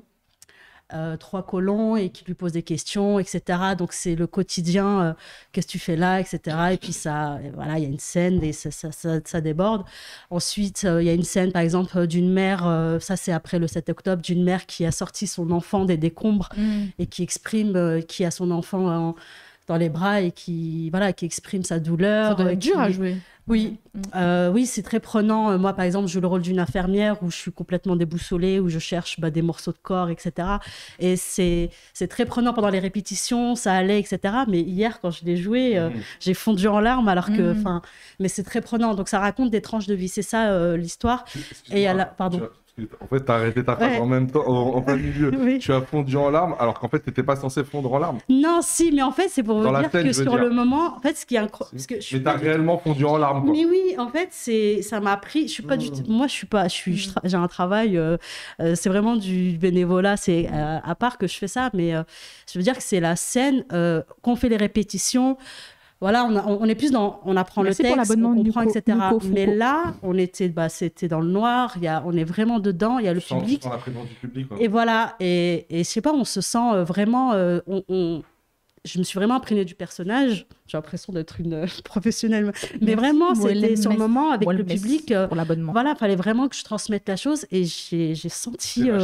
voilà, c'est ça. Et chaque mot m'a... Voilà. Donc, c'est vraiment une pièce qui est touchante. C'est pour ça que... Okay. je regrette pas finalement de me lancer là-dedans. Voilà. Alors, il y a la mode aussi, un peu au théâtre, le style théâtre grec, il y a un coryphée. Et tout le long, il y a le chœur aussi. Ah oui. Alors là, voilà, ça ponctue. Parce que... alors le coryphée, tu vas perdre des gens là. Moi aussi, je découvre. Voilà. Je vais essayer de l'expliquer. Le coryphée, dans le théâtre grec, c'est celui en fait qui mène la pièce et qui va diriger en fait le chœur. Voilà. Il y a toujours un chœur. Hein. C'est qu'un chœur. Pas du tout. Non. Moi, c'est un ensemble d'acteurs qui alors, dans le théâtre grec, c'était des femmes, principalement, qui sont en retrait. Ah, il y a des textes, des fois... Alors, qui reprennent et qui... Parce que, n'oublions pas que chez les Grecs, le théâtre était un acte... C'est rien. D'accord. Dans le théâtre grec, dans la Grèce ancienne, le théâtre est un acte religieux aussi. Hein. Le théâtre est extrêmement religieux dans la Grèce ancienne. Hein. C'est pas uniquement... Il y a du théâtre de divertissement, mais la tragédie grecque en tant que telle, et là, c'est un peu le mode de la tragédie. Donc on a un chœur qui est là, et il y a une dimension vraiment religieuse. Voilà. Et le chœur est là pour rappeler que... Voilà, la forme de mise en scène est très classique, en fait. Oui. C'est intéressant. Donc inspiré du théâtre, de la tragédie grecque. Avec le chœur, on chante des chansons. Ouais, voilà. Ouais, c'est bien ça, d'avoir choisi ce mode. Oui, il y a une musicienne. Il y a une musicienne. Nada, oui. Oui, effectivement, comme dans le théâtre classique grec. Qui joue du oud et on chante. Et il y a combien de comédiens, de gens sur scène? On est 13. 13, ah oui, c'est beaucoup. Et certains jouent plusieurs personnages. Ah oui. Ouais. Donc il y a 25 personnages. Alors, elle nous a dit quel était son personnage, et toi, quel était ton personnage? Ou tes personnages? Elle en joue plusieurs. Hein. On a parlé que d'un seul, elle en joue 4. Bah vas-y, je t'en prie. Ouais, il y a l'infirmière, je joue une infirmière. Je joue la journaliste, ça c'est plus facile, j'aime bien aussi. Je joue un colon, voilà. Et Nour, un personnage Nour qui intervient dans une des scènes, voilà. Okay. Et du coup, je joue l'intrépide de Gaza. La particularité du l'intrépide de Gaza. C'est quoi? Intrépide qui n'a pas peur. Oui, ok. Intrépide. Ouais, voilà qui s'appelle. C'est juste un Palestinien, c'est ça? Une Palestinienne. Ouais. Et mais je n'ai pas d'interaction, en fait, j'ai pas de dialogue. C'est comme. Seul, c'est un peu comme le coryphée, en fait, j'interviens. Tu fais des monologues. C'est ça, exact. Okay. Et en fait, c'est beaucoup plus simple que de jouer avec. C'est une intrépide parce qu'elle s'oppose à l'armée, aux colons, tout ça. Elle dit des choses fortes. D'accord. C'est un peu comme un fou qui arrive comme ça, qui va dire des vérités. On le prend pour un fou, mais en fait, ce qu'il dit, c'est plein de vérités. C'est un peu ça, l'intrépide. D'accord. Exact, oui. C'est un peu ça. Et dis donc, en 1 mois et demi, elle a un tas de trucs. Elle fait gaffe, dans 2 mois, elle dirige le bail. Hein. Non, mais je sens une grosse ambition, là. Faites gaffe. Mais là, je déconne, c'est bien. Et vous, comme vous êtes... tu m'en parlais un petit peu avant, vous êtes un peu des militantes à la base, donc là vous êtes un petit peu amateur dans le théâtre, et donc comment est-ce que ça joue dans votre rapport au théâtre et à la pièce en particulier? Comment est-ce que vous en êtes arrivé là, en fait, tout simplement? L'auteur, je le connais, c'est un ami, la famille même, je dirais. Et Dalila, je l'ai rencontré il y a quelques mois. Et donc comme il manquait des personnages, j'ai pensé que c'était important que ce soit des militants et pas juste des comédiens, des professionnels. Voilà, de recruter, même si on n'est pas payé, des comédiens, des militants. Parce que l'idée, en fait, il n'y a pas de personnage principal. Il y a toujours, dans les histoires et dans tous les, dans tous les écrits de Hamma Meliani, il y a toujours une histoire d'amour. Mais il n'y a pas de personnage principal. Le rôle principal, c'est vraiment le texte, le message qui est porté. Et du coup, je pensais intéressant d'avoir des militants qui s'engagent vraiment et qui parlent de choses qui adhèrent à l'idée. Oui, parce que c'est pas une pièce facile à adhérer. Pas neutre, quoi. Voilà, elle n'est pas neutre et c'est pour ça qu'on est là aujourd'hui, c'est pour en parler, parce que c'est pas facile. On peut pas la jouer partout. Les lieux, rien que le titre, Journal d'un génocide, déjà le terme génocide, il crispe beaucoup. Et ce qui est dit dedans également, on passe pas par 4 chemins, on explique. Ouais. Vous dites les termes, comme on dit maintenant. Les termes, ça se passe. Et parfois c'est un peu touchant parce que c'est poétique parfois, etc. Donc, et il faut que ce soit des gens qui sont déjà touchés par la Palestine, qui soient engagés, etc. Ça peut pas être des futurs acteurs qui veulent en faire leur métier, une carrière, etc. Ça enlève, c'est pas le but en fait, en tout cas de la pièce. C'est pour ça que Nergès a recruté un peu des militants qu'elle a rencontrés dans les actions. Donc voilà, c'est du théâtre engagé, mais c'est vrai que c'est des choses. Je pense que Youssef pourrait nous le dire. Je pense que dans l'époque de Jean Vilar, etc., où il y a eu des époques justement où le théâtre était très engagé. Après, je trouve que ça s'est un petit peu perdu. Et là, c'est vrai que là, on vous reçoit aujourd'hui, mais j'ai l'impression, parce que sans aller au théâtre tous les 4 matins, mais... j'ai jamais été au théâtre. Voilà, ah ouais? J'ai avoué. Pareil, mais j'ai l'impression qu'il y a un peu une résurgence d'un théâtre plus, j'allais dire, plus politique. Militant, ouais, militant. Tu as tout à fait raison. Tu sais, je te parlais du spectacle de Nicolas Lambert. Oui, voilà, par exemple. On doit aller voir. Donc, La France Empire. Ouais. Alors, ce que tu dis est tout à fait vrai. C'est là-dessus que je veux intervenir. Il y a eu des précédents en matière de théâtre militant et sur la Palestine.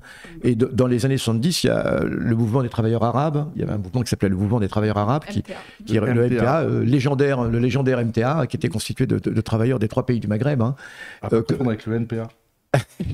Et c'était un mouvement extrêmement offensif. Et entre autres sur la Palestine, parce que vraiment la Palestine était la centralité de...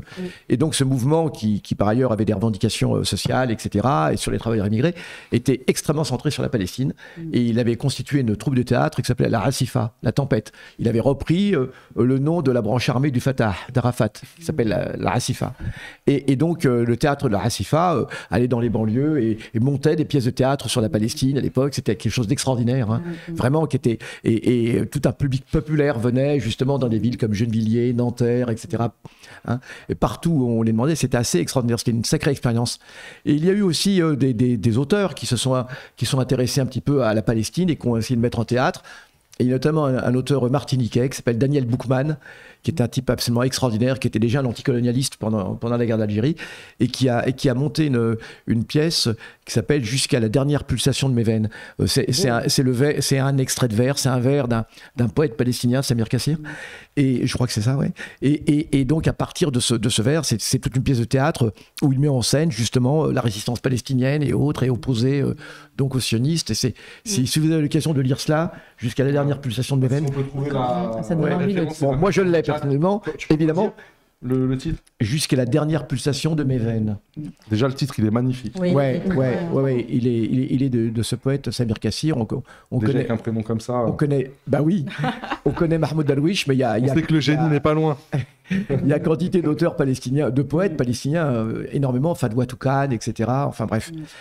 Donc voilà. Donc ce que je dis, c'est formidable de renouer avec cette tradition du théâtre militant. Alors il y avait un théâtre militant qui n'était pas qu'axé sur la Palestine, il y avait aussi donc sur la condition ouvrière, les conditions ouvrières, les conditions sociales, et il y avait aussi les luttes, bah oui, et il y avait aussi des jeunes qui s'étaient emparés de ça.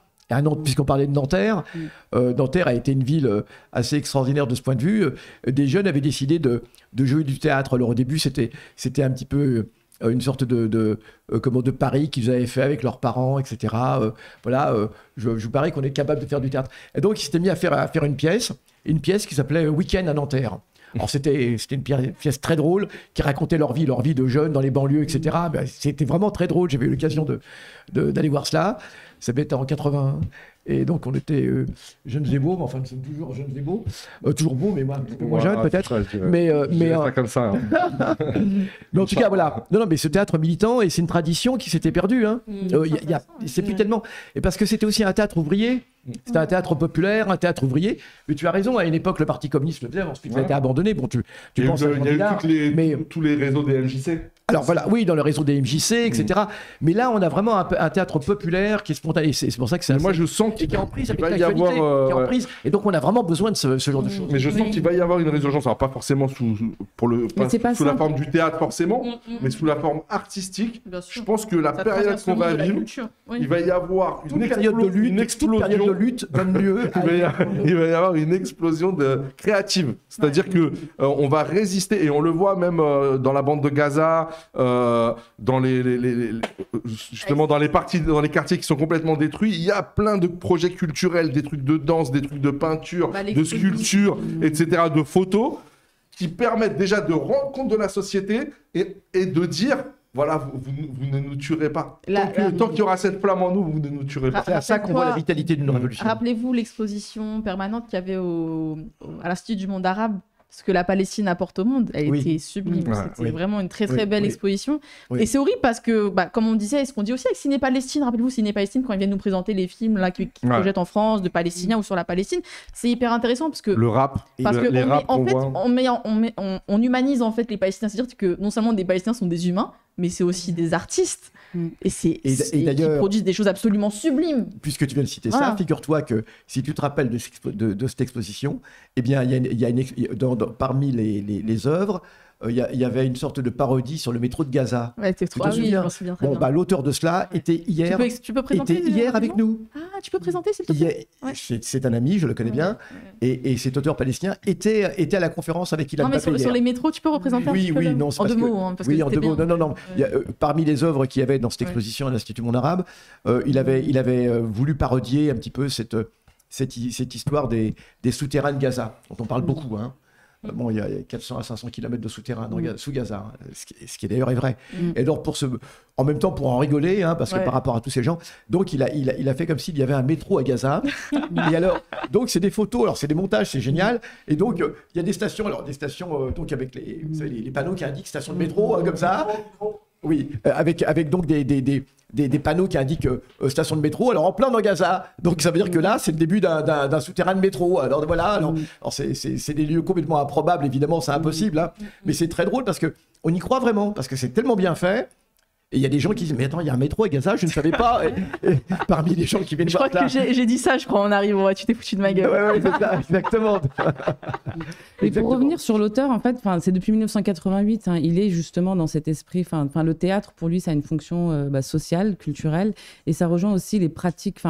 En Palestine, le théâtre est une pratique qui est endogène en fait à la culture. Contrairement à, comme tu disais, au milieu artistique, il passe par la culture qui est extérieure en fait à la Palestine, et c'est une pratique qui est faite uniquement en arabe et pas en hébreu, donc c'est vraiment propre à la culture aussi palestinienne, d'où l'intérêt en fait, voilà. Mais c'est pas quelque chose, je tiens à préciser, si Hammam El-Yani a énormément de mal en fait, et si on est là aujourd'hui pour en parler, c'est parce que c'est quelqu'un d'engagé depuis plus de 40 ans, toute sa vie quoi, une bonne partie de sa vie.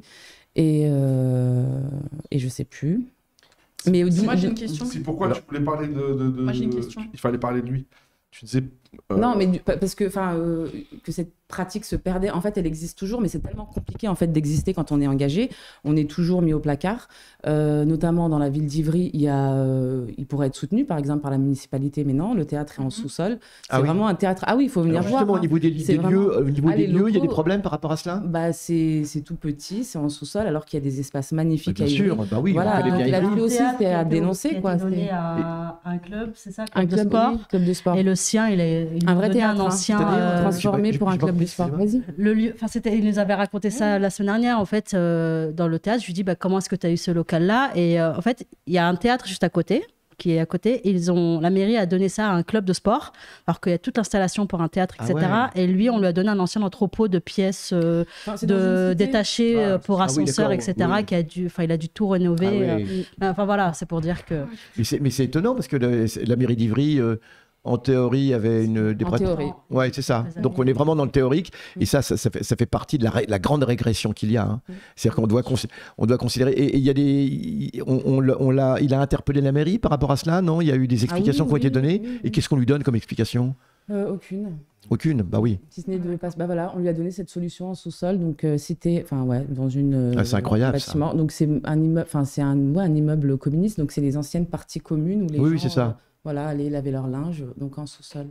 Voilà. Dans quel endroit À Ivry. Non, mais dans quel endroit d'Ivry? La cité Maurice Thorez. Ah bah oui. Voilà, en plus. Forcément. Voilà.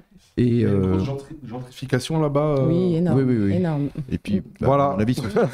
Voilà, l'explication est là. Ouais. J'ai une petite question.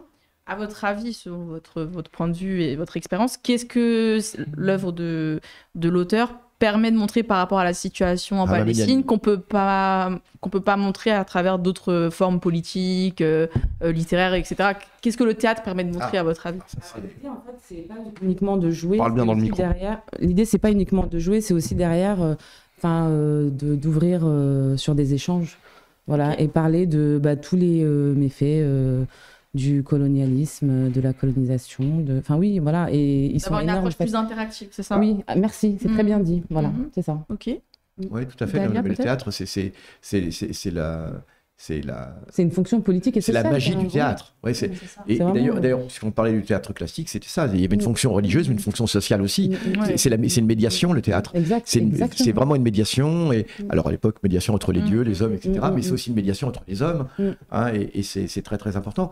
Et je rebondis sur ce que tu disais sur l'importance du théâtre en Palestine. Bien sûr, non seulement le théâtre, mais la poésie. La poésie et le théâtre. Et d'ailleurs, on ne peut pas les distinguer les deux, de toute façon. La Palestine, entre autres, et pas uniquement la Palestine, mais tout le monde arabe, mais aussi le monde arabe aussi au Maghreb, eh bien, ces pratiques de théâtre et de poésie étaient extrêmement répandues. Et d'ailleurs, même dans les temps anté-islamiques. Vous savez que dans la Kaaba à la Mecque, on a des poèmes à l'intérieur. On a des poèmes qu'on appelle les muhalakat, qui sont suspendus. C'est des poèmes qui sont anté-islamiques et qui sont à l'intérieur de ce grand cube, pour ceux qui... Je ne sais pas si vous connaissez la Mecque. Bien sûr. On ne te l'a pas présenté, non? Je sais que c'est un lieu, ça.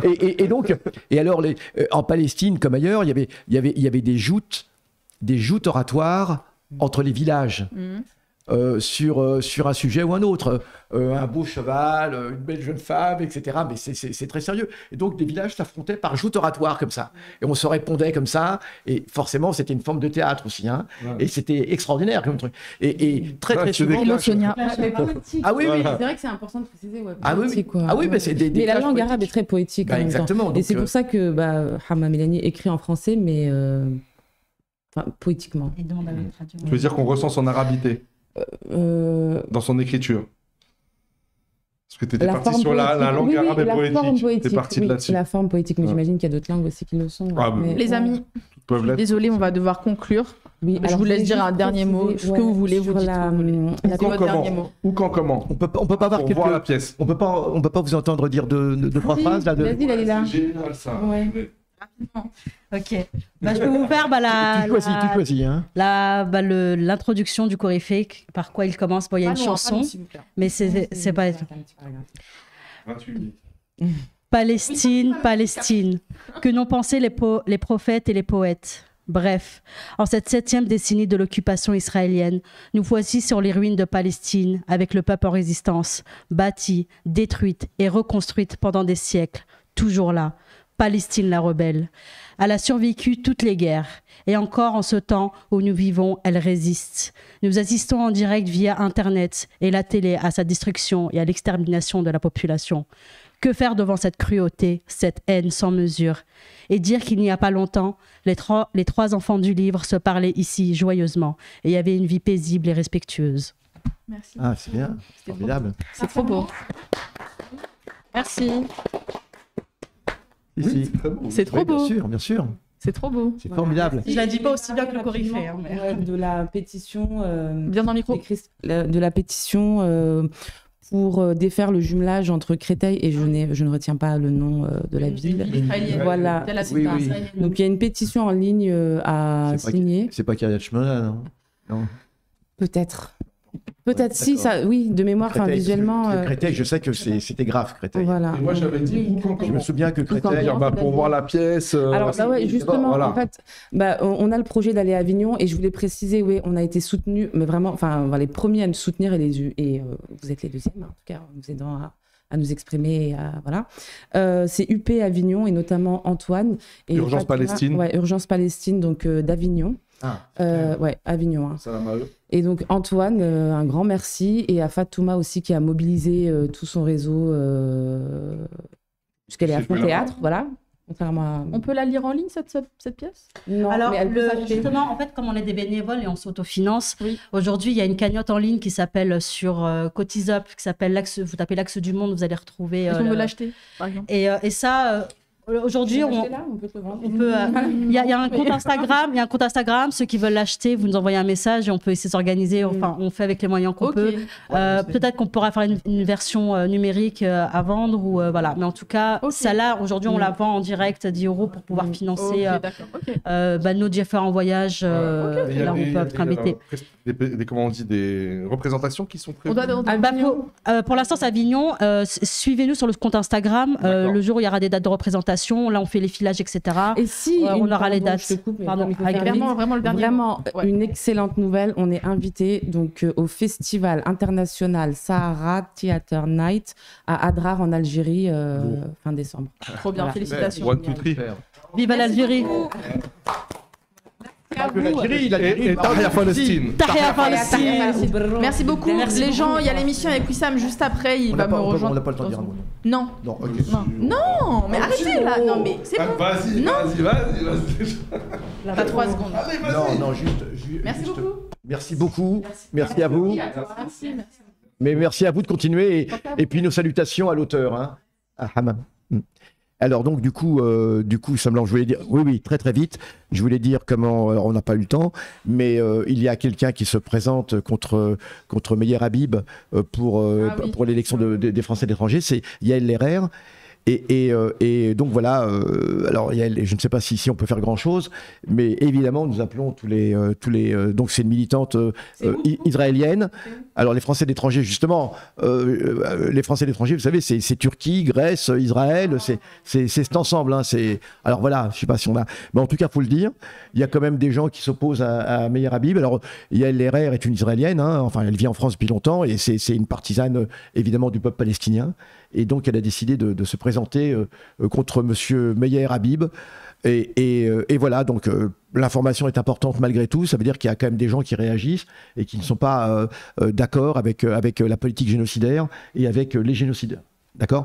Alors, merci beaucoup. Et juste pour déplorer que M. Finkielkraut, mon ami, a annulé sa conférence à l'Action française. C'est extraordinaire. Non, mais il l'a annulé uniquement pour des problèmes, parce qu'il y a des problèmes d'élection, etc. Hein. Mais il devait vraiment faire une... Non, mais c'est ça qui est absolument incroyable. Monsieur Finkielkraut, académicien, devait faire une conférence. Vous savez quand même que l'Action française, c'est la première grande organisation antisémite de ce pays. Hein. Absolument. C'est absolument fabuleux, je trouve. Oui, absolument. Merci beaucoup, Youssef. Merci, je vous en prie, chers amis. Merci, Samir. Merci à l'équipe technique. Merci à tout le monde. Merci, Maria. Merci à l'équipe technique. Merci à Louis-Adrien qui a assuré. Et aux deux filles, à Narges et Dalila.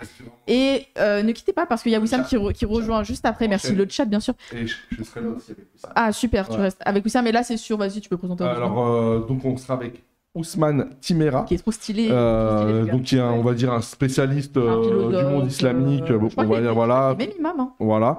Et donc on va parler justement des musulmans dans ce contexte d'élection. Les musulmans et les élections. Le contexte politique qu'on est en train de vivre, voilà, traiter un peu toutes les questions qui agitent la vie des musulmans voilà, dans cette période. Ça vous a plu les gens quand même ? Franchement, les gens nous, toi, c'était top. Non, franchement, c'était une des meilleures permes que j'ai faites. C'est vrai ? Ouais, vraiment. Ah, trop bien. Ah ouais. Ouais, vraiment. Okay. C'était bien. J'ai trouvé ça très sympa. Ouais, parce que justement, il y avait des intervenants qui amenaient autre chose, et puis nous, on était cool, quoi. Ouais, on n'a pas assez parlé de Mélenchon, par contre, je trouve. Ouais, bah voilà. Mais le temps. Et pourtant, on a fait 1h30 où ça me va me tuer, alors c'est bon. Vous savez que c'était la dernière émission. C'était la dernière émission avant l'élection. Dernière émission avant l'élection.